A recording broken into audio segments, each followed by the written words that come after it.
Bab 401, Penyihir Bintang 6. Batu abu-abu yang awalnya diletakkan di tanah kini menjadi sangat bening, melayang di udara, memancarkan cahaya ungu yang aneh.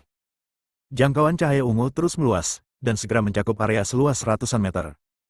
Buffalo membuka matanya dan menatap batu suci di depannya, bermandikan cahaya ungu. Rasa keakraban muncul. Dia tampaknya telah kembali ke Istana Ziyan di masa lalu. Istana Ziyan kita memiliki warisan ribuan tahun. Kembalilah. Buffalo membuka tangannya dengan ekspresi gembira di wajahnya. Dia menyelesaikan tugas yang diberikan kepadanya oleh tetua tertinggi. Rencana pemulihan ini, yang berlangsung selama ribuan tahun, akhirnya terwujud. Dia tidak mengecewakan harapan tetua agung. Saat batu ajaib itu berangsur-angsur aktif, Buffalo akhirnya mampu merasakan murid-murid lainnya yang dirasuki oleh tubuh orang lain seperti dirinya. Total ada 7 aura. 7. Buffalo berpikir hati-hati dan tiba-tiba mengerutkan kening. Dia ingat bahwa tetua agung telah menemukan total 10 murid untuk melakukan penyegelan jiwa. Dengan kata lain, seharusnya ada 9 aura yang bisa dirasakan Buffalo. Mengapa ada 2 yang hilang? Buffalo mengerutkan kening, memejamkan matanya, dan merasakan dengan cermat. Masih ada 7 napas saja. Wajah Buffalo muram. Hanya ada satu penjelasan untuk situasi ini. Artinya, jiwa kedua orang ini sudah lenyap sama sekali. Apakah dia mengalami kecelakaan ketika sedang tidur, atau dia dibunuh oleh orang lain setelah bangun? Kemungkinan kedua tidak tinggi. Setelah terbangun, Buffalo menemukan bahwa era yang ia jalani adalah era akhir Dharma di mana energi spiritual sedang langka. Dunia seni bela diri masa kini jauh lebih rendah dibandingkan dunia kultivasi masa lalu, baik dari segi kekuatan keseluruhan maupun fondasinya. Seorang murid senior dari sekte kelas 1 seperti Buffalo memiliki bakat sedemikian rupa sehingga ia dapat dengan mudah menghancurkan semua makhluk hidup. Setelah dia memiliki tubuh ini, dia membutuhkan waktu kurang dari setengah tahun untuk menerobos dari tahap pemurnian Ki ke tahap pembentukan fondasi, dan kemudian membutuhkan waktu kurang dari setahun untuk berhasil menerobos ke tahap jiwa baru lahir. Dia sangat percaya diri. Meskipun dia baru berada di tahap Naschen Soul, dia sudah memiliki cukup kekuatan untuk menekan dunia seni bela diri saat ini. Meskipun adik-adiknya tidak berbakat seperti dia, mereka tidak jauh tertinggal. Ke-10 murid tersebut semuanya adalah yang terbaik yang dipilih oleh tetua tertinggi. Kalau mereka terbangun di era ini, semua orang akan menjadi naga di antara manusia, jadi bagaimana mungkin mereka bisa mati di tangan orang lain? Buffalo mengerutkan kening, menggelengkan kepalanya dan tidak memikirkannya lebih jauh. Saat ini, dia perlu menghubungi 7 murid lainnya. Kebangkitan Istana Ziyan bukan hanya kebangkitan warisan, tetapi juga membutuhkan dukungan manusia. Dia dan 7 murid lainnya akan menjadi pendiri Istana Ziyan generasi ini. Buffalo menutup matanya dan mencoba menggunakan kekuatan jiwanya untuk menghubungi 7 murid lainnya. Setelah sekitar 10 detik, dia akhirnya mendapat respons. Kakak senior. Kakak, apakah itu kamu? Kakak. Setelah sekian tahun, ketika Buffalo kembali mendengar suara saudara-saudari juniornya, senyum pun muncul di wajahnya, kemudian semakin lebar dan semakin lebar, hingga dia tertawa terbahak-bahak ke arah langit. Saat Fang Yu terbangun, waktu sudah menunjukkan pukul 7.20 malam. Dia berjalan keluar dari ruang tamu, alisnya sedikit terangkat. Seluruh ruang tamu dibersihkan, dan beberapa barang yang diletakkan Fang Yu secara acak dikembalikan ke posisi semula. Semuanya sangat rapi dan teratur. Nita sudah pergi. Sepertinya dia pergi setelah membersihkan. Fang Yu menyalakan lampu di ruang tamu, berjalan ke balkon, dan menatap pemandangan malam di luar sambil mengerutkan kening. Saat sedang tidur siang, dia bermimpi. Dalam mimpi itu, Fang Yu kembali ke masa kejayaan Sekte Tiadao. Pada saat itu, guru dan saudara-saudaranya belum naik ke surga dan pergi. Seluruh sekte dipenuhi dengan kegembiraan dan semuanya begitu indah. Bagi orang normal, bermimpi adalah hal yang normal. Namun bagi Fang Yu, bermimpi saat tidur adalah hal yang sangat langka. Terakhir kali Fang Yu bermimpi tampaknya terjadi ratusan tahun yang lalu. Sekte Tiandao. Fang Yu menatap bintang-bintang di langit malam, matanya bergerak sedikit. Intuisinya mengatakan kepadanya bahwa sesuatu pasti telah terjadi. Kalau tidak, dia tidak akan tiba-tiba bermimpi seperti itu. Setelah berdiri di balkon beberapa saat, Fang Yu kembali ke ruang tamu dan berjalan menuju kulkas, ingin mengambil makanan untuk mengisi perutnya. Begitu saya membuka kulkas, saya mendapati tidak ada apapun di dalamnya. Fang Yu mengerutkan kening. Ini bukan ritme hidupnya. Setelah meninggalkan Yasmin dan Vivian, standarnya, setidaknya dalam hal makanan, telah turun drastis. Seringkali Fang Yu menyantap makanan instan yang rasanya tidak enak. Itu juga karena setelah datang ke Nandu, ada lebih banyak hal yang harus dilakukan, jadi Fang Yu tidak punya waktu untuk memasak untuk dirinya sendiri. Ini tidak bisa berlanjut. Saya harus kembali ke pekerjaan lama saya dan memagari tempat untuk membangun kebun sayur. Setelah mengambil keputusan, Fang Yu bersiap turun ke bawah untuk mencari sesuatu untuk dimakan. Namun begitu dia membuka pintu, alisnya mengernyit. Dia berjalan keluar pintu dan melihat ke depan. Ada koridor di depan kami dan pintu masuk lift di seberangnya. Tidak ada orang lain di koridor saat ini. Bagimu, apakah kemampuan menghilang itu sesuatu yang pantas untuk dipamerkan? Fang Yu berkata dengan nada sarkastis. Begitu suara Fang Yu keluar, udara di koridor tiba-tiba berfluktuasi. Lalu, dua orang muncul dari sana. Salah satunya adalah seseorang yang baru saja ditemui Fang Yu pagi ini. Dia adalah Sinta, seorang penyihir bintang 4 dari Ordo. Orang lainnya mengenakan jubah biru dan berwajah tua. Sepasang mata birunya sangat menarik perhatian. Sudah kubilang, kalian orang-orang yang tertib seharusnya berhenti menatapku. Tidak perlu, kata Fang Yu tidak sabar. Sinta melirik lelaki tua di sebelahnya, dengan sedikit keraguan di matanya yang besar. Fang Yu, kami datang kepadamu hanya untuk menanyakan beberapa hal. Kami tidak bermaksud jahat, jadi kamu bisa tenang saja, kata lelaki tua itu sambil tersenyum ramah. Apa masalahnya? Fang Yu mengerutkan kening. Mari kita masuk dan bicara dulu, kata lelaki tua itu. Begitu dia selesai berbicara, pemandangan di sekitar Fang Yu berubah. Dalam sekejap mata, Fang Yu duduk di sofa di ruang tamu. Sinta dan lelaki tua itu duduk berhadapan dengan Fang Yu. Transfer ruang. Orang tua di depannya jelas memiliki penelitian tentang hukum ruang. Namun, Fang Yu tidak terkejut. Ini guruku, Tuan Zane, seorang penyihir hebat bintang 6. Sinta memperkenalkan dengan sedikit kebanggaan di matanya. Gurunya tidak hanya memiliki status yang sangat tinggi dalam organisasi Ordo, tetapi juga merupakan tokoh terkemuka di seluruh dunia sihir Cina. Mengenai pemindahan ruang angkasa sekarang, di seluruh Tiongkok, tidak lebih dari 3 orang yang dapat melakukannya. Jika Anda memiliki pertanyaan, silakan bertanya dengan cepat. Saya lapar dan saya sedang terburu-buru untuk keluar makan malam, kata Fang Yu tanpa mempedulikan identitas pihak lain. Jika kamu ingin mengisi perutmu, mengapa harus keluar? Zane melambaikan tangannya ke depan. Sepiring steak langsung muncul di meja kopi, baru keluar dari oven dan masih mengepul. Saya tidak begitu suka makanan barat. Saya lebih suka makanan Cina, kata Fang Yu. Zane tersenyum tipis dan membuat gerakan lain dengan tangannya. 4 hidangan dan sup langsung muncul di meja kopi. Iga panggang, potongan daging babi rasa ikan, ayam kung pao. Ada juga semangkuk nasi yang ditaruh di depan Fang Yu. Kalian semua sudah membayar, kan? Fang Yu melirik Zane dan bertanya. Tentu saja, apapun yang kamu inginkan, kata Zane. Fang Yu sama sekali tidak sopan. Dia mengambil sumpit dan segera mulai makan. Dia memang sedikit lapar. Melihat Fang Yu makan tanpa ragu-ragu, Sinta mengerutkan kening. Setelah melihat kekuatan Fang Yu, dia masih berpikir bahwa Fang Yu adalah sang pertapa legendaris, sombong dan dingin. Tetapi sekarang setelah aku melihatnya dengan mataku sendiri, aku sadar bahwa Fang Yu hanyalah orang biasa, bahkan lebih biasa daripada orang kebanyakan. Sang master dunia sihir yang terkenal sedang duduk di depannya, namun dia melahap makanannya dengan lahap. Ini sungguh tidak sopan. Seketika, kesan baik Sinta terhadap Fang Yu jatuh ke titik beku. Akan tetapi, karena gurunya pun tidak mengatakan apa-apa, tentu saja dia tidak akan mengatakan apa-apa. Tanyakan saja pertanyaan apapun yang kau miliki. Aku akan memakan pertanyaanku, kata Fang Yu. Zane terkekeh, berhenti sejenak, dan berkata, aku yakin kamu masih ingat dengan jelas apa yang terjadi pagi ini. Saya ingin tahu, apa yang kamu temukan di dasar danau? Apa yang kutemukan? Aku tidak menemukan apapun. Aku hanya berenang, jawab Fang Yu. Zane menggelengkan kepalanya dan berkata, tidak perlu berbohong. Aku mengenalmu dengan sangat baik, atau lebih tepatnya, seluruh organisasi Ordo mengenalmu dengan sangat baik. Sejujurnya, Anda telah menjadi target investigasi nomor 1 kami selama 2 bulan terakhir. Saya tahu, karena Anda telah menyelidiki saya dengan saksama, Anda seharusnya tahu betul bahwa saya adalah warga negara yang baik. Kata Fang Yu. Zane tidak ingin memperpanjang topik ini, jadi dia bertanya, apa isi tetesan cairan hitam yang membunuh Dimas itu? Aku juga tidak tahu, tetapi yang pasti itu bukan suatu zat, melainkan makhluk hidup, jawab Fang Yu. Bentuk kehidupan. Zane mengerutkan kening dan mulai berpikir. Dengan pengalamannya, dia belum pernah mendengar keberadaan bentuk kehidupan seperti itu di dunia. Selain itu, apalagi yang kau tahu? Ku dengar dari Sinta bahwa setelah setetes cairan itu masuk ke tubuh Dimas, ia menjadi sangat panik saat melihatmu dan ingin melarikan diri. Kurasa kau sudah bertarung dengannya di dasar danau. Mengapa cairan ini muncul di dasar danau? Apa tujuannya? Mengapa kamu melompat ke danau? Tanya Zane.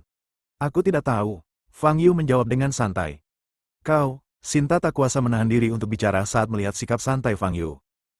Fang Yu, aku tahu kau mungkin tidak suka caraku bertanya. Tapi aku harus tahu jawabannya. Kekuatan cairan ini begitu kuat sehingga jika muncul dalam skala besar di dunia, itu pasti akan menyebabkan banyak korban. Jika mengendalikan tokoh-tokoh penting di bidang tertentu, konsekuensinya akan lebih buruk lagi. Zane berkata dengan wajah serius. Jangan khawatir, jika cairan ini benar-benar ingin bertindak sesuka hati, ia pasti sudah melakukannya sejak lama. Selain itu, aku sudah membersihkan gumpalan besar cairan di dasar danau. Orang yang membunuh Dimas seharusnya adalah orang yang melarikan diri. Fang Yu meletakkan mangkuk dan sumpitnya lalu berkata. Bola besar, seberapa besar? Tanya Zane. Ukurannya kira-kira sebesar orang yang tingginya sekitar 2 meter, kata Fang Yu. Mendengar ini, ekspresi Zane sedikit berubah.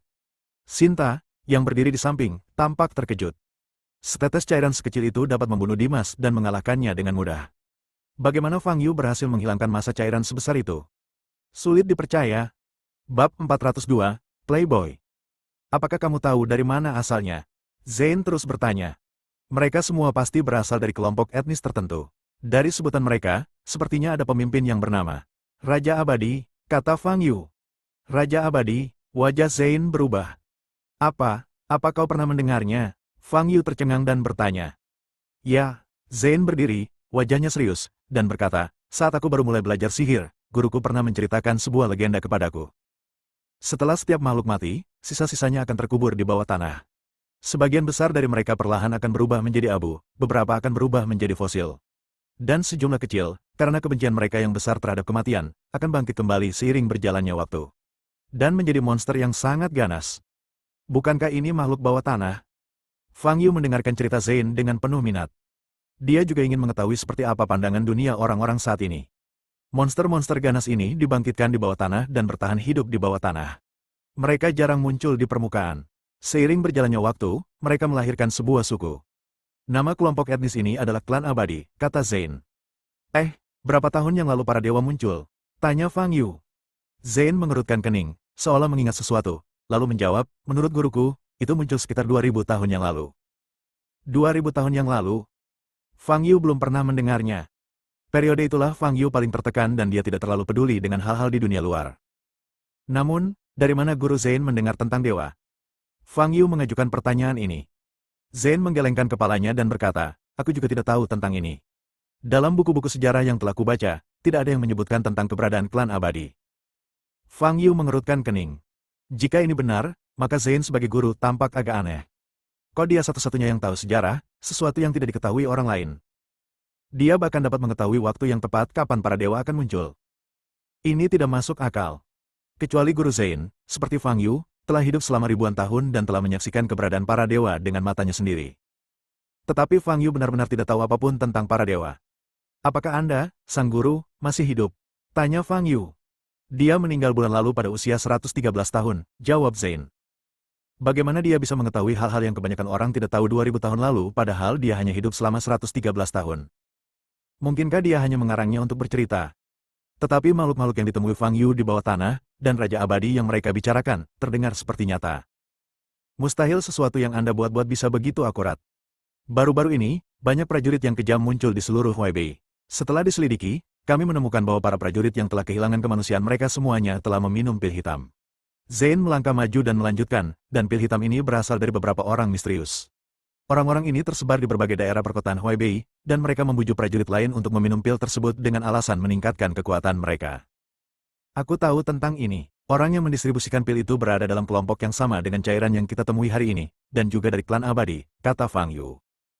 Ekspresi Zane berubah, dia menatap Fang Yu dan bertanya, apakah kamu yakin?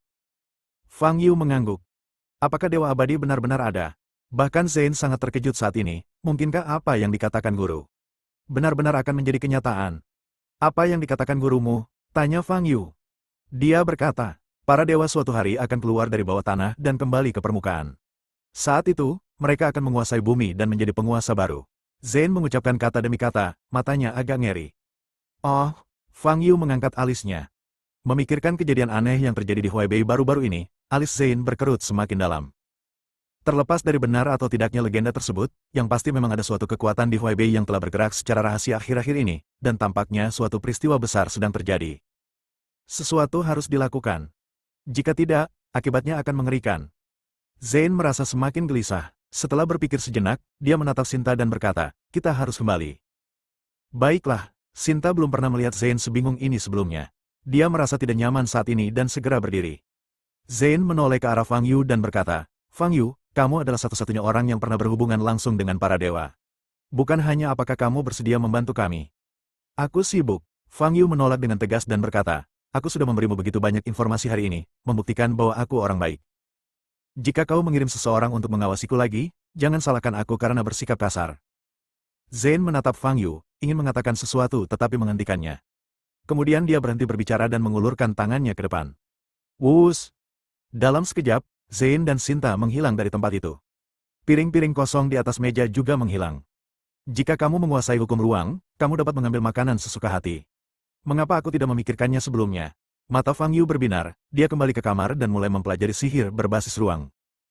Mengenai urusan para dewa, Fang Yu tidak ambil pusing. Setelah bertarung melawan begitu banyak dewa, dia menyadari bahwa tidak ada satupun lawan mereka yang sangat kuat, hal ini membuatnya kehilangan minat. Terlebih lagi, kemunculan para dewa dapat menarik perhatian para pemberi perintah, yang merupakan hal yang bagus bagi Fang Yu. Tidak akan ada yang mengganggunya lagi. Keesokan harinya, Fang Yu datang ke daerah pegunungan yang paling dekat dengan apartemen. Ini adalah taman hutan. Fang Yu menemukan sebidang tanah yang bagus di kaki bukit yang tidak diperbolehkan dimasuki wisatawan. Meskipun tanah ini tidak subur, tetapi cukup untuk menanam sayuran. Tak lama kemudian, Fang Yu mulai bekerja. Dia membalik seluruh ladang dan kemudian menanam benih sayuran di dalamnya. Di tengah kebun sayur, Fang Yu sengaja membersihkan sebidang tanah. Kemudian, dia mengeluarkan akar pohon belimbing dari tas penyimpanannya. Inilah yang diam-diam dia ambil dari dunia kecil Taoist Wuji. Saya tidak tahu apakah tanah biasa seperti itu dapat menghasilkan buah belimbing. Tetapi untuk mengetahui hasilnya, dibutuhkan waktu setidaknya ratusan atau bahkan ribuan tahun. Setelah mengubur semua benih sayuran, Fang Yu membangun gudang peralatan dengan dahan-dahan, dan menaruh ember-ember berisi air, pupuk, dan barang-barang lainnya di dalamnya. Setelah menghabiskan sepanjang pagi, Fang Yu akhirnya membangun kebun sayur lagi. Dibandingkan dengan kebun sayur di Jiangcheng, kebun sayur ini lebih lengkap dan lokasinya cukup tersembunyi, sehingga orang awam tidak dapat menemukannya sama sekali. Setelah melakukan ini, Fang Yu kembali ke apartemen dengan perasaan puas. Nita kembali ke keluarga Ye dengan perasaan yang sangat rumit. Setelah pertempuran antara Tunlong dan Fang Yu, keluarga Ye hancur dan suasananya sedih dan tertekan. Nita tidak melihat Zenan. Ketika anggota keluarga melihat Nita kembali tanpa cedera, mereka tidak menunjukkan ekspresi terkejut. Nita bertanya kepada mereka kemana tujuan Zenan. Pemilik rumah telah dikirim untuk memulihkan diri dan tidak akan kembali dalam waktu dekat. Seseorang menjawab. Kemana kamu pergi untuk menyembuhkan lukamu? Tanya Nita. Tidak seorang pun menjawab pertanyaan ini. Nita dengan tajam memperhatikan bahwa ekspresi semua anggota keluarga Ye yang hadir semuanya aneh. Satu hal yang sangat jelas adalah ada sedikit lebih banyak kebosanan dan lebih sedikit emosi di mata mereka. Apa yang sedang terjadi? Nita penuh dengan keraguan. Meskipun tragedi yang menimpa keluarga Ye sulit diterima semua orang. Tetapi kesuraman di mata orang-orang ini masih tampak sangat tidak wajar. Nita menemui pamannya Zhongshan, yang memiliki hubungan baik dengannya, dan bertanya lagi tentang keberadaan Zenan. Zhongshan juga tidak bersedia menjawab pertanyaan ini. Tatapan yang diberikannya pada Nita benar-benar berbeda dari sebelumnya dan tampak sangat asing. Setelah kembali ke keluarga Ye, semakin banyak orang yang berhubungan dengan Nita, semakin dingin hatinya. Keluarga Ye, bubar. Sore harinya, Fang Yu tiba di Villa Steve. Tuan Fang, malam ini restoran Donghai di Nandu akan mengadakan pertemuan pertukaran tingkat tinggi, dan pesertanya semuanya adalah tokoh-tokoh terkemuka dari seluruh Huaibei. Pada pertemuan pertukaran, semua orang berbagi informasi dan bisa mendapatkan banyak informasi rahasia yang tidak diketahui dunia luar. Mungkin ada beberapa informasi yang menarik bagi Anda, Tuan Fang. Kata Steve sambil menuangkan teh untuk Fang Yu. Tokoh teratas, apakah kamu punya tiket masuk? Tanya Fang Yu. Tentu saja, kalau tidak, aku tidak akan membiarkanmu datang, kata Steve sambil tersenyum. Fang Yu memikirkannya dan berkata, kalau begitu, ayo pergi. Steve melirik arlojinya dan berkata, setelah menghabiskan secangkir teh ini, mari kita berangkat. Waktunya sudah hampir tiba. 5 menit kemudian, Fang Yu menaiki mobil khusus Steve dan menuju restoran Nandu Donghai. Setelah hampir 1 jam berkendara, Fang Yu dan Steve tiba di restoran Donghai di area pemandangan Nandu. Ini adalah restoran kuno dengan suasana yang unik. Fang Yu dan Steve masuk melalui gerbang utama dan melihat beberapa orang di lobi di lantai pertama. Pada saat ini, tempat itu berada dalam situasi agak bising. Tampaknya seorang pria dan seorang wanita sedang bertengkar. Nico, aku sudah muak. Apakah menurutmu aku tidak ada? Kata seorang wanita dengan suara keras. Lan, mengapa kau berpikir begitu? Aku sudah mengatakannya sebelumnya. Kau adalah langitku, kau adalah bumiku, kau adalah kekasihku. Seorang pria menjelaskan dengan tergesa-gesa. Enyahlah. Aku sudah cukup mendengar omong kosong ini. Jika kau benar-benar peduli padaku, bagaimana mungkin kau? Aku baru saja pergi ke kamar mandi dan kau berhubungan dengan wanita lain. Kata wanita itu dengan marah. Lan, kamu salah paham. Situasi sebenarnya adalah ini. Pria itu masih mencoba menjelaskan. Boom! Sebuah tamparan keras terdengar.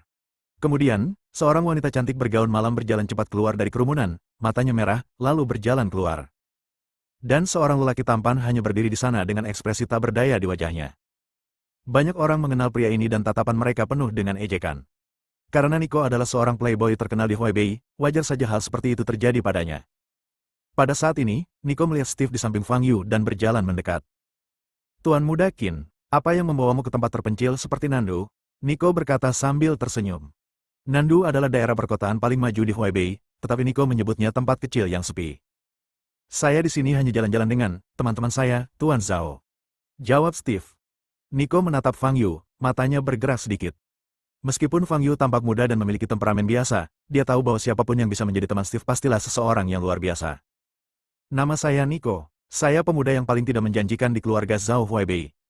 Bolehkah saya bertanya siapa nama tuan muda ini? Nico bertanya sambil tersenyum. Cara perkenalan dirinya yang unik membuat Fang Yu memandang Nico sedikit lebih dalam. Aku Fang Yu, jawab Fang Yu.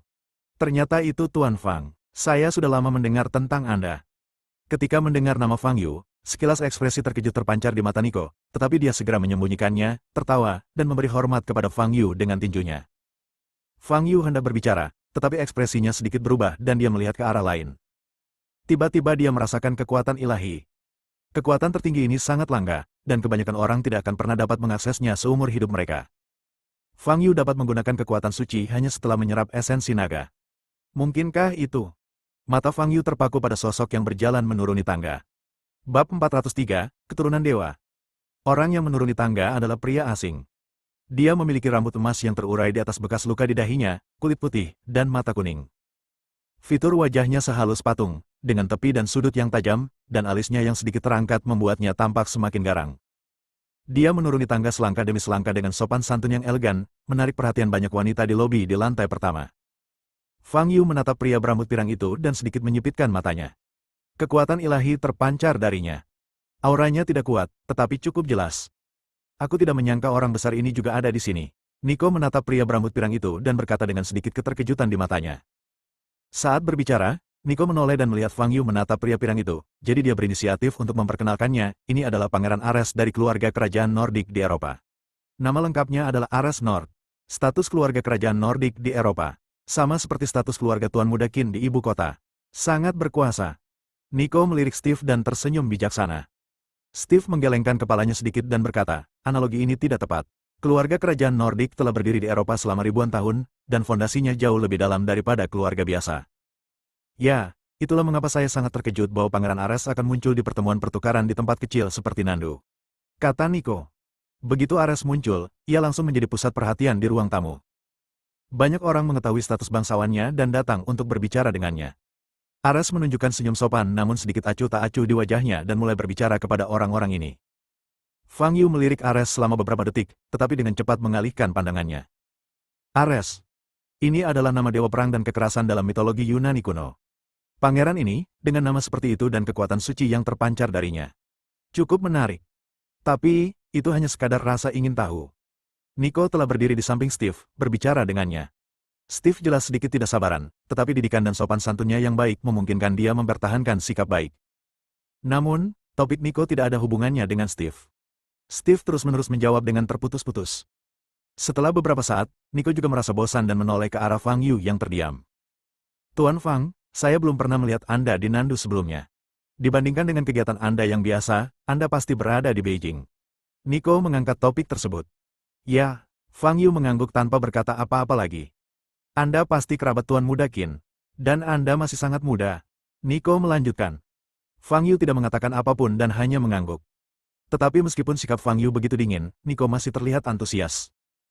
Dia berjalan langsung ke sisi Fang Yu, mencondongkan tubuhnya sedikit ke dekat telinga Fang Yu, dan berbisik, Tuan Muda Fang, Anda masih sangat muda, dan Anda penuh dengan semangat dan vitalitas. Nandu hampir tertinggal dari ibu kota dalam segala aspek. Hanya ada satu hal yang tidak tertinggal dari Nandu, dan bahkan sedikit lebih maju. Fang Yu melirik Nico, yang memiliki senyum ambigu di wajahnya, dan hendak berbicara. Benar sekali, dia cantik sekali. Kurasa kau bisa melihatnya. Lihat, di aula ini, teman-teman wanita di samping para pria itu, siapa di antara mereka yang kecantikannya tidak lebih dari 80%? Inilah kelebihan Nandu. Itulah sebabnya Nandu juga disebut sebagai surganya para pria oleh orang-orang di industri ini. Nico melanjutkan. Fang Yu tidak bereaksi, tetapi Nico masih tidak menyerah dan berkata, aku, Nico, tidak punya kelebihan apapun. Satu-satunya keterampilan yang layak yang kumiliki adalah merayu gadis-gadis. Dalam 3 tahun terakhir, aku telah merayu lebih banyak gadis daripada jumlah ini.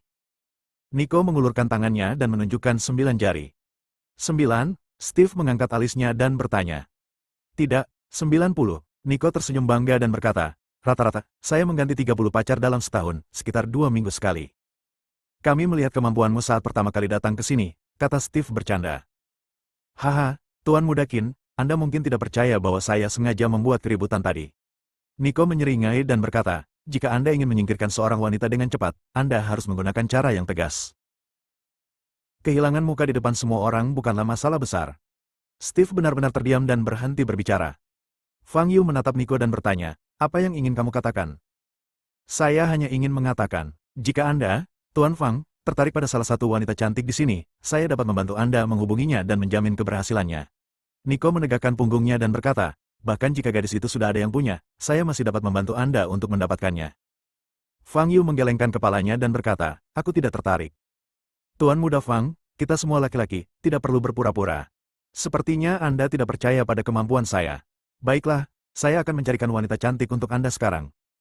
Kata Nico sambil berbalik dan pergi.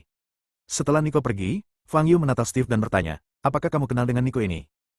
Steve tersenyum pahit dan berkata, tidak juga, aku hanya pernah bertemu dengannya sekali sebelumnya. Tapi memang begitulah kepribadiannya, sangat ramah dan halus, bahkan agak keterlaluan. Tuan Fang, jika Anda merasa bosan, saya dapat membantu Anda. Tidak apa-apa, menurutku orang ini cukup menarik, kata Fang Yu. Begitu dia selesai berbicara, Fang Yu tiba-tiba mengangkat alisnya dan melihat ke samping. Seorang anak laki-laki berambut pirang, berusia sekitar 10 tahun, mengenakan jas, turun dari lantai atas dan berlari ke arah Ares yang dikelilingi oleh orang banyak. Kakak, kamu sudah di sini. Anak laki-laki itu masuk ke dalam kerumunan, memeluk paha Ares, mendongak, dan bertanya dalam bahasa Inggris. Ares menatap anak laki-laki itu, tersenyum lembut, mengusap kepalanya, dan berkata, Apollo, mengapa kau berlari ke sini? Kau tidak ingin melanjutkan permainanmu? Aku tidak bisa melewati level itu. Aku tidak ingin bermain lagi. Apollo menggelengkan kepalanya. Fang Yu menatap Apollo, sekilas ekspresi terkejut tampak di matanya. Kekuatan ilahi yang terpancar dari anak kecil ini lebih murni dari kekuatan saudaranya Ares. Meskipun tidak dapat dibandingkan dengan kekuatan suci asal-usul naga, namun kekuatan itu telah mencapai tingkat yang sangat tinggi. Nama Apollo juga merupakan salah satu dari 12 dewa utama dalam mitologi Yunani, Dewa Cahaya. Sepasang saudara ini, atau lebih tepatnya, keluarga kerajaan Nord ini, tampaknya tidak sederhana. Tuan Fang, Anda tampaknya sangat tertarik pada Pangeran Ares. Tanya Steve dari samping. Baiklah, seberapa banyak yang kau ketahui tentang mereka? Tanya Fang Yu. Keluarga Qin kami pernah bekerja sama dengan keluarga kerajaan Nordik, tetapi kami tidak tahu banyak informasi. Steve mengenang, seperti yang saya katakan tadi, keluarga kerajaan Nordik telah diwariskan selama ribuan tahun dan merupakan salah satu keluarga kerajaan tertua di Eropa.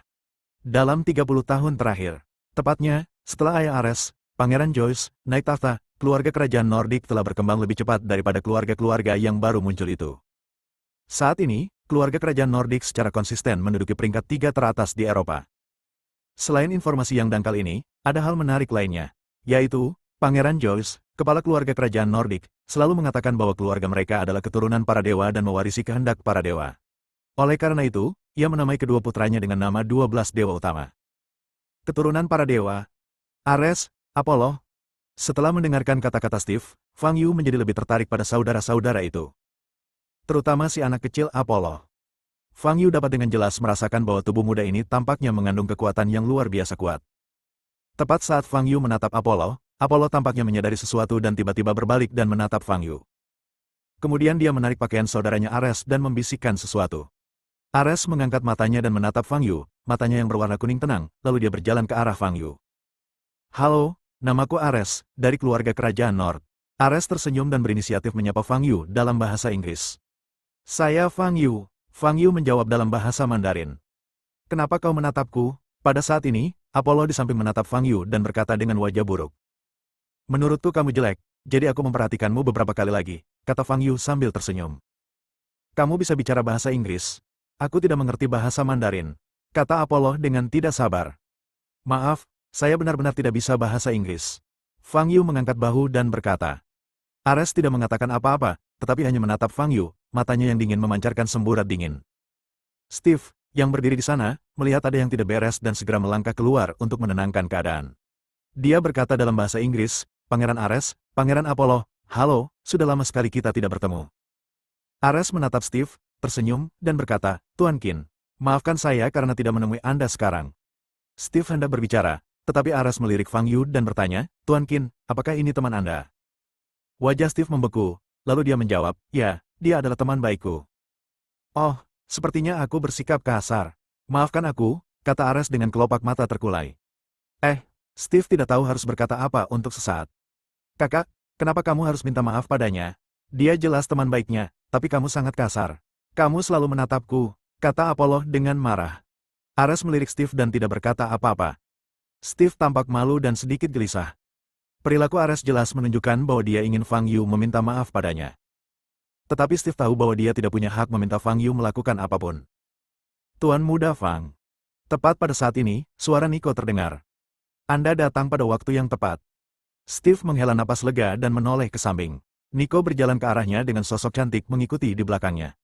"Tuan Fang, ada seorang wanita cantik yang ingin berbicara dengan Anda." Nico berkata sambil tersenyum. Pada saat ini, Nico memperhatikan Ares dan Apollo berdiri di depan Fang Yu. "Halo, Pangeran," Nico segera menyapa. Ares mengangguk kecil, lalu menatap wanita di belakang Nico, dengan kilatan keterkejutan di matanya. Wanita ini adalah wanita tercantik yang pernah dilihatnya malam ini. Begitu cantiknya sehingga dia langsung tertarik. "Tuan Fang, itu benar-benar Anda." Wanita itu tiba-tiba muncul dari belakang Nico dan berkata dengan nada terkejut. Bab 404, bertemu Valet lagi. Wanita ini adalah Lucy. "Baru saja aku mendengar Nico mengatakan ada seorang pria bernama Fang Yu. Dan aku menebak itu kamu," kata Lucy sambil tersenyum indah. "Jadi kalian berdua saling kenal?" Nico tercengang dan berkata, "Yah, aku pasti mengenal Tuan Fang lebih awal darimu." Lucy mengangguk dan berjalan mendekati Fang Yu. Semburan wangi tercium di hidungku. Fang Yu sedikit mengernyit dan bergerak sedikit untuk memperlebar jarak antara dirinya dan Lucy. "Nona cantik, saya Ares, seorang pangeran dari keluarga kerajaan Nord. Saya ingin tahu apakah saya memiliki kehormatan untuk mengetahui nama Anda." Pada saat ini, Ares menatap Lucy, dengan senyum menawan di wajahnya, dan berkata dengan sopan. Lucy kemudian menyadari bahwa Ares masih berdiri di depannya, dan segera menjawab dalam bahasa Inggris, "Namaku Lucy, Pangeran Ares, oke." Sebelum menghadiri pertemuan pertukaran malam ini, para tetua keluarganya telah memberitahunya agar mengambil inisiatif untuk berteman dengan Ares. "Nona Luo, saya sudah ke Tiongkok berkali-kali, tetapi saya belum pernah melihat wanita secantik ini." Ares menatap Lucy dan tersenyum. "Terima kasih atas pujianmu." Menghadapi pujian Ares yang tak tersamar, pipi Lucy sedikit memerah dan dia menundukkan kepalanya dan berkata. Penampilannya yang malu-malu semakin menyentuh hati Ares. "Wanita ini, aku bertekad untuk memilikinya." Ares menyipitkan matanya dan mengambil keputusan. Semakin banyak orang datang ke ruang tamu dan suasananya menjadi semakin hidup. Di antara mereka, banyak yang merupakan prajurit, dan kultivasinya tidak rendah, dan yang terburuk adalah di atas tingkat Grandmaster. Fang Yu menoleh dan sekilas melihat seorang kenalan. Sauqi. Pada saat ini, Sauqi sedang berbicara dengan orang lain dan tidak menyadari kehadiran Fang Yu. Fang Yu melihat ke sisi lain lagi, dan sebuah sosok menarik perhatiannya. Wanita itu benar-benar datang juga. Fang Yu memikirkannya, dan sudut mulutnya terangkat, membentuk lengkungan kecil. Dia menoleh ke Steve dan berkata, "Mari kita mengobrol dulu. Aku bertemu seseorang yang kukenal." "Oh, baiklah." Steve tertegun, lalu mengangguk. Lucy mengerutkan kening, merasa tidak senang. Dia baru saja tiba dan belum sempat mengobrol dengan Fang Yu. Fang Yu berjalan langsung ke sudut ruang tamu. Di lokasi ini, seorang wanita seksi berambut ungu tengah berbicara dengan seorang pria tua berwajah layu. Di sampingnya berdiri seorang pria berambut merah. Wanita ini tidak lain adalah pendiri organisasi pembunuh terkenal di dunia, organisasi Valet, dan Valet yang pernah bertarung dengan Fang Yu sebelumnya. Lelaki tua yang berdiri di sampingnya adalah tangan kanannya, kepala cabang Asia Barat dari organisasi Valet, yang dijuluki The Living Dead, Rhodes. Pria berambut merah lainnya adalah kepala cabang Oceania, Clark, yang dijuluki Pedang Iblis. Kalau ada yang kenal dengan Darklist dan melihat ketiga orang ini muncul di waktu yang bersamaan, mereka pasti akan sangat terkejut sampai tidak bisa berkata apa-apa. Ketiga orang ini semuanya masuk dalam 10 besar daftar gelap. Di antara mereka, Valet berada di peringkat ketiga dalam daftar gelap, Rhodes berada di peringkat ke-6, dan Clark berada di peringkat ke-8. Dapat dikatakan bahwa ketiga orang ini adalah kekuatan inti dari Valet Organization. Mereka juga merupakan trio terkuat di daftar gelap dunia. Munculnya ketiga orang ini di tempat yang sama pada waktu yang sama. Berarti organisasi Valet sedang merencanakan sesuatu yang sangat penting. Valet mengenakan rok mini hitam rambing, memamerkan kaki putihnya yang panjang, menarik perhatian banyak pria. Tetapi auranya begitu kuat sehingga tidak seorang pun berani mendekatinya. Ada lebih banyak orang yang menghadiri pertemuan pertukaran malam ini daripada yang kita duga, dan hasilnya campur aduk. Haruskah kita mengubah rencana? Rhodes, seorang lelaki tua yang sangat kurus hingga hanya tersisa kulit dan tulang, berkata dengan suara pelan. Valet mengerutkan kening, mata ungunya dipenuhi rasa dingin. Laksanakan rencana semula. Berapapun biayanya, kita harus mendapatkannya. Dimengerti, Rhodes membungkuk sedikit. Sudah lama tidak bertemu denganmu. Pada saat ini, sebuah tangan tiba-tiba menepuk bahu Valet. Wajah Valet berubah drastis, dan tanpa sadar dia meletakkan tangannya di pinggangnya, mencoba mengeluarkan senjatanya. Bagaimana bisa ada orang yang berjalan di belakangnya dan menepuk bahunya tanpa dia sadari? Bagaimana ini mungkin? Peringatan bawah sadar bahkan membuat tubuh Valet bersinar dengan cahaya ungu redup, dan energi dalam tubuhnya hampir meledak. Jangan gugup, kalau kita membuat keributan, aksi kita malam ini bisa hancur. Fang Yu menepuk bahu Valet dan berkata sambil tersenyum. Valet berbalik dan melihat wajah Fang Yu, dan jantungnya tiba-tiba berdebar kencang. Kok dia ada di sini? Apakah itu Fang Yu? Rod dan Clark, yang berdiri di samping, telah melihat foto-foto Fang Yu berkali-kali sebelumnya, jadi mereka segera mengenalinya. Apa yang ingin kau lakukan? Mata Clark memerah dan niat membunuh muncul. Jangan bergerak. Pada saat ini, Valet memarahi dengan dingin. Clark melirik Valet, lalu Rhodes. Rhodes juga memberi isyarat kepada Clark untuk tenang dengan matanya. Meskipun Fang Yu adalah musuh utama Valet, sekarang jelas bukan saat yang tepat untuk mengambil tindakan. Tindakan malam ini cukup kritis. Jika kita mengambil tindakan terhadap Fang Yu saat ini, seluruh rencana akan hancur total. Clark menjadi tenang dan aura pembunuh menghilang. Valet menatap Fang Yu, pupil matanya yang ungu bersinar. Setelah Fang Yu muncul, dia tidak bisa lagi tetap tenang. Jantungnya berdetak cepat dan napasnya semakin cepat. Dia masih belum melupakan malam di Gunung Beiyuan ketika dia dipukuli oleh Fang Yu dan tidak memiliki kekuatan untuk melawan. Itulah saat dia paling terluka, dan juga paling putus asa. Malam itu, dia melampaui dirinya sebelumnya dan mengaktifkan kristal di tubuhnya sebesar 50%. Saat itu, dia penuh percaya diri dan berpikir dia bisa mengalahkan Fang Yu. Tetapi dia tidak menyangka bahwa di hadapan Fang Yu, dia masih saja hanya sebuah karung pasir. Tampaknya tidak ada perbedaan antara 40% dan 50%. Mereka semua dipukuli secara sepihak. Bagi Valet yang sombong dan angkuh, pukulan psikologis dari pertempuran itu jauh lebih berat daripada rasa sakit fisik. Awalnya ia mengira dirinya cukup kuat, memiliki kekuatan yang jauh melampaui 99% orang di dunia. Tetapi setelah bertarung dengan Fang Yu, dia menyadari betapa konyol dan kekanak-kanakan ide ini. Dia berusaha sekuat tenaga tetapi tidak dapat melukai sehelai pun rambut Fang Yu. Ini menunjukkan bahwa kesenjangan kekuatan antara dia dan Fang Yu telah mencapai tingkat yang sangat mengerikan. Mungkin tidak berlebihan jika saya menggambarkannya sebagai surga dan bumi. Setelah malam itu, Valet mulai menjalani hidup bertapa lagi. Dia ingin mengaktifkan kristal di tubuhnya hingga 100%. Dia ingin balas dendam. Dia ingin mengalahkan Fang Yu dan menginjaknya. Selama periode ini, latihan Valet mencapai tingkat neraka. Dia menggertakkan giginya bahkan dalam mimpinya, ingin membalas dendam pada Fang Yu. Tapi sekarang, Fang Yu tiba-tiba muncul di hadapannya. Dia pasti lebih baik sekarang daripada terakhir kali. Tetapi tentu saja dia masih bukan tandingan Fang Yu. Valet menatap Fang Yu, terengah-engah. Dia harus mengakui, dia takut. Sejak pertama kali dia melihat Fang Yu, retakan tiba-tiba muncul di hatinya yang sekeras besi. Fang Yu seperti mimpi buruknya, membuatnya merasa tercekik. Kenapa kau menatapku? Apa, kau masih ingin bertarung denganku? Fang Yu mengangkat alisnya dan bertanya. Jantung Valet bergetar, dia langsung mengalihkan pandangannya, terdiam sesaat. Rode, yang berdiri di samping, mengerutkan kening ketika dia melihat Valet yang biasanya kuat menjadi seperti ini, dan berkata, Fang Yu, kami tahu betul, dan kamu mungkin mengenal kami. Tapi situasi saat ini adalah yang terbaik bagi semua orang untuk tidak mengambil tindakan. Tidak, aku bisa melakukannya kapan saja, tapi kita tidak bisa melakukannya dengan mudah, kata Fang Yu sambil tersenyum. Wajah Rhodes berubah. Fang Yu berbicara seolah-olah dia tahu rencana tindakan mereka bertiga hari ini. Tetapi hanya Valet, Rhodes, dan Clark yang tahu tentang rencana ini, dan bahkan organisasi tersebut tidak diberitahu. Bagaimana Fang Yu tahu? Rod, berhentilah bicara terlalu banyak. Kalau itu kau, aku akan membunuhnya saja, kata Clark dengan tatapan tajam di matanya. Namun dia terpaksa berhenti bicara saat dia bertemu dengan tatapan mata Valet yang menakutkan. Valet menarik napas dalam-dalam, berbalik menatap Fang Yu, dan bertanya dengan dingin, apa yang kamu inginkan? Katakan padaku, siapa target kita di sini? Tanya Fang Yu. Organisasi Valet adalah organisasi pembunuh. Orang-orang mereka pergi untuk membunuh orang atau merampas beberapa barang berharga. Target yang dapat ditindak secara pribadi oleh Valet jelas tidak lemah dalam status dan bahkan kekuatan. Di antara begitu banyak orang yang hadir, satu-satunya yang memenuhi kondisi ini adalah Steve dan Pangeran Ares. Yang ingin diketahui Fang Yu adalah apakah target Valet adalah Steve. Jika demikian, siapa yang mempekerjakan dia untuk melakukan ini? Dengan cara ini, Fang Yu akan tahu siapa yang selalu ingin mengambil alih keluarga Qin. Ketika Valet mendengar pertanyaan ini, dia tampak ragu-ragu. Clark, yang berdiri di sampingnya, melihat bahwa Valet benar-benar mempertimbangkan hal ini dengan serius, dan berkata dengan cemas, "Bos, bagaimana kita bisa mengatakan ini? Ini akan membuat semua usaha kita sia-sia." Rhodes mengerutkan kening, jelas tidak setuju Valet menceritakan rencananya kepada orang lain.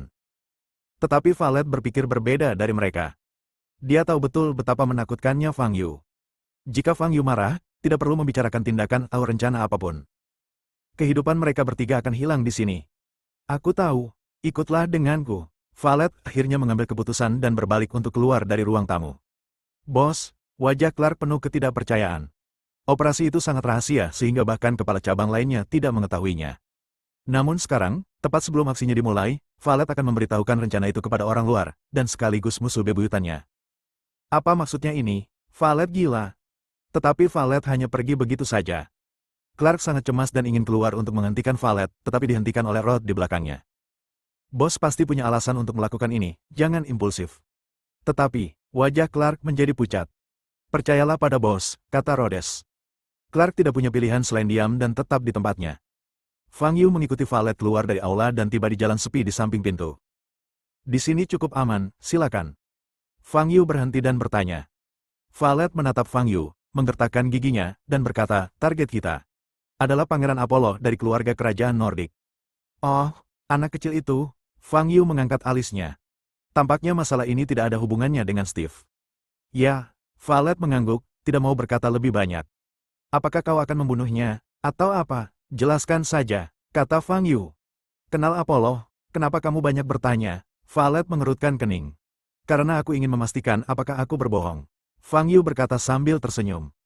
Valet terdiam beberapa saat, lalu berkata, kita tidak akan membunuhnya, tapi akan membawanya pergi. Sponsor kita menginginkan Apollo sendiri. Fang Yu menyipitkan matanya ke arah Valet dan bertanya, hanya itu? Itu saja. Valet menatap langsung ke arah Fang Yu dan menjawab. Fang Yu menatap Ziluolan dengan tenang, lalu berpaling setelah 3 detik dan berkata, jika memang begitu, maka itu tidak ada hubungannya denganku. Semoga berhasil.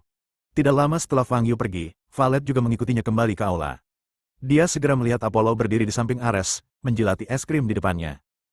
Sudut mulut Valet sedikit melengkung ke atas, memperlihatkan senyuman jahat dan dingin. Bab 405, seberapa kuat Fang Yu? Fang Yu kembali ke aula, berjalan langsung ke konter prasmanan, dan meminta sepotong kecil kue stroberi. Lalu dia duduk di meja makan dan mulai makan dengan santai. Di dalam aula sudah ada puluhan tamu, tersebar di berbagai sudut, saling berbincang. Semua orang yang hadir memiliki status luar biasa, berasal dari keluarga besar di Huaibei dan menjadi anggota inti masyarakat kelas atas Huaibei. Fang Yu mendengar semua yang mereka bicarakan. Namun, untuk saat ini, yang dibicarakan orang-orang itu tidak lebih dari sekadar bisnis, kekayaan, dan saling menyanjung. Tidak ada konten yang substansial, dan bahkan hanya sedikit orang yang menyinggung hal-hal yang berhubungan dengan dunia bela diri. Bagi Fang Yu, informasi ini tidak berarti.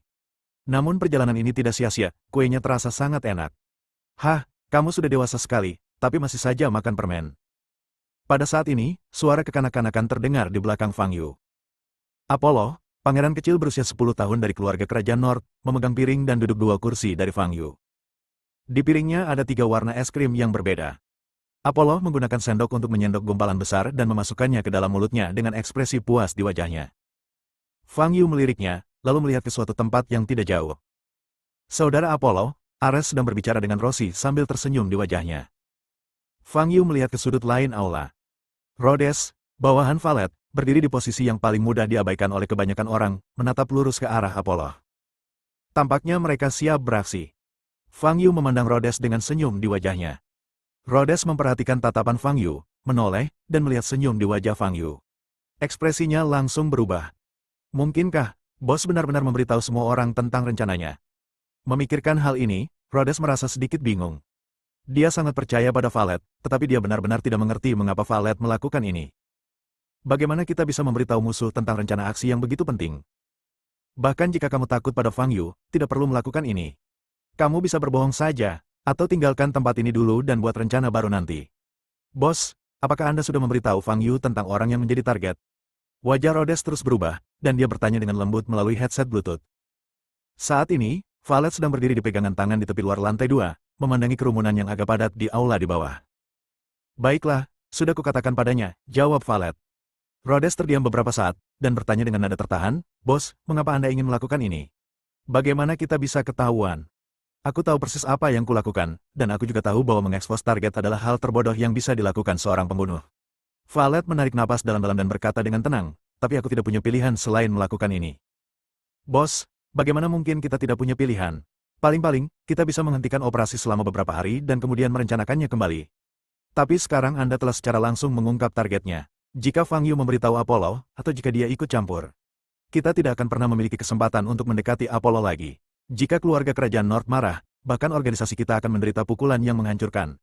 Clark, pedang iblis yang berdiri di sudut lain aula lantai pertama, berkata dengan nada agak bersemangat. Menghadapi keraguan dan ketidakpuasan kedua bawahan kepercayaannya, Valet tidak dalam suasana hati yang baik. Dia menggertakkan giginya dan berkata, jika aku tidak melakukan apa yang diminta Fang Yu, yang menanti kita bukan hanya kegagalan operasi, tetapi kematian. Aku memang menghilang beberapa waktu lalu, tapi aku tidak pernah memberitahumu alasannya. Sekarang aku bisa mengatakan yang sebenarnya. 2 atau 3 bulan yang lalu, aku terluka parah dan hampir meninggal. Butuh waktu hampir sebulan untuk pulih. Dan orang yang melukaiku dengan parah adalah Fang Yu. Mendengar ini, wajah Rod dan Clark berubah. Memang, Valet telah menghilang selama hampir sebulan dan sama sekali tidak dapat dihubungi sampai dia muncul di kantor pusat pada awal bulan lalu. Setelah itu, menghadapi pertanyaan-pertanyaan dari bawahannya, Valet tetap diam dan tidak mengungkapkan alasan hilangnya dia. Baru hari ini Rhodes dan Clark mengetahui bahwa bos mereka Valet telah menghilang selama sebulan karena dia terluka parah oleh Fang Yu. Ini, mata Rhodes terkejut dan dia tidak bisa menerimanya sejenak.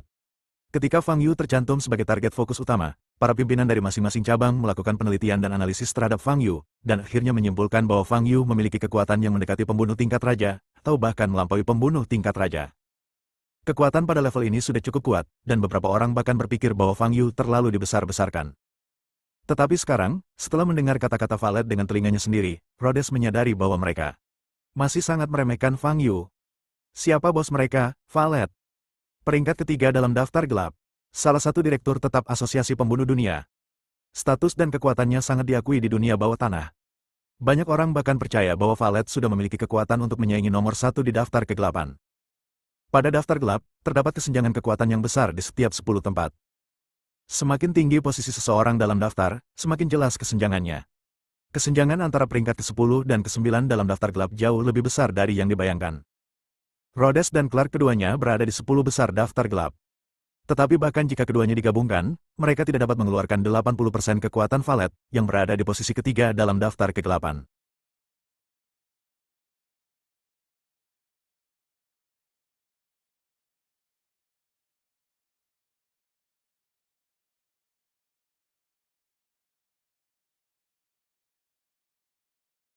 Kekuatan semacam ini tidak tertandingi oleh makhluk lainnya.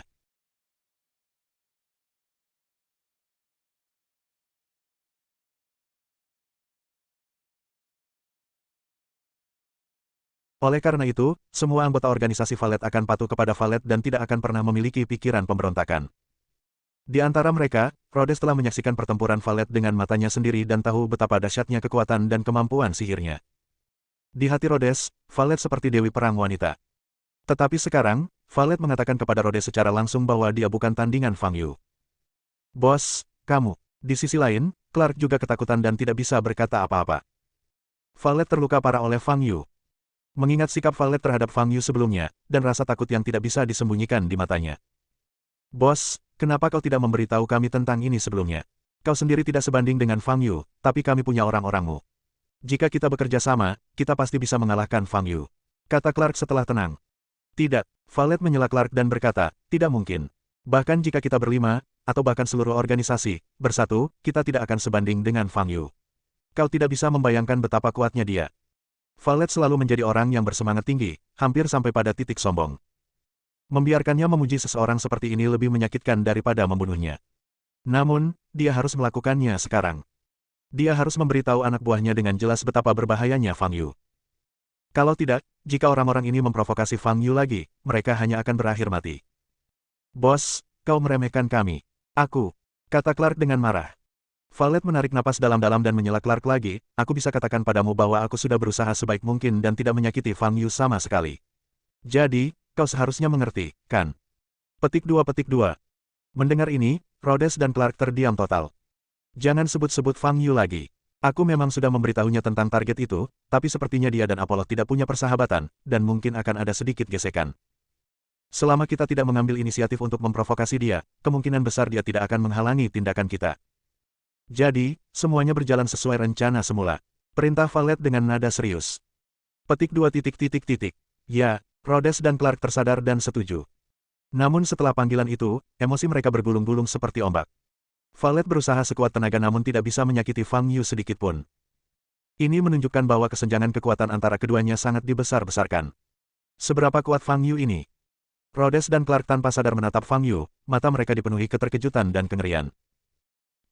Apollo memakan es krim di piring sambil menatap Fang Yu dengan tidak senang. Aku benar-benar membencimu. Kamu sangat menjijikkan. Kenapa kamu terus menatapku? Tidak adakah yang memberitahumu bahwa ini sangat tidak sopan? Menghadapi pertanyaan Apollo, Fang Yu hanya tersenyum tipis dan tidak menjawab. Seorang bocah nakal yang memancarkan kekuatan suci dan menjadi sasaran Valet. Rahasia apa yang dia miliki? Bersambung.